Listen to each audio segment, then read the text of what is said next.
Dabarda, Virginia. Sports Stadium of Darubar. Look at the place. The place is very quiet. And this is the Arriba bus.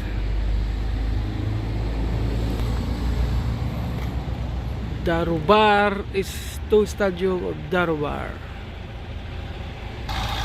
And this is Arriba bus. Walang ligo si Arriba bus. Galing sa bundok.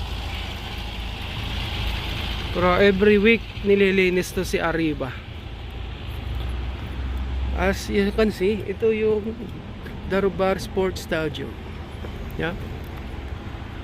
Darubar Sports Stadium. There is no event at this time.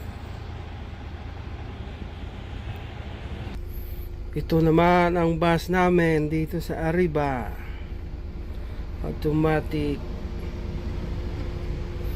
May daladalang impact si driver.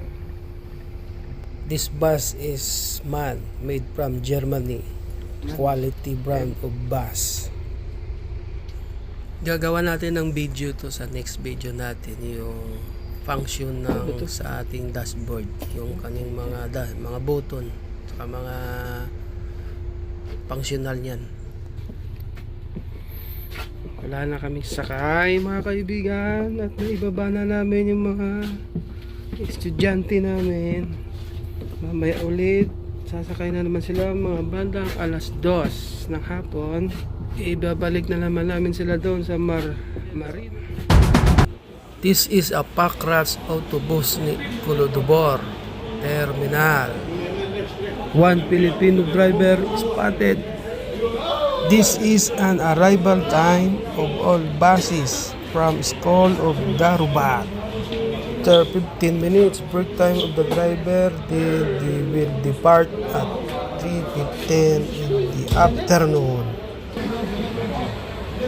We have two Filipino bus driver of Arriba all the way from Philippines. My senior and trainer Arriba bus, Mr. Daniel, Asian driver. Terminal, pagdating ng 3 PM, kanya-kanya ng hatid dyan. Mayroong Lipik or Marino Cielo.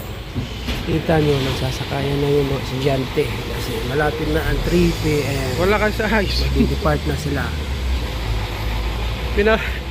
Pinapapadala doon, wala naman.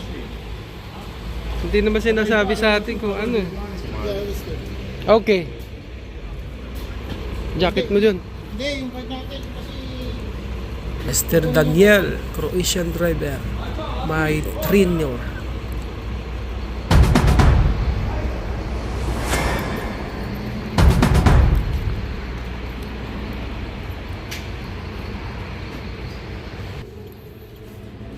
Now we are no passengers. It's departing time, going to Lipik and Siraj. 1 month of training, road familiarize. Excited na mag-drive si Pilipino.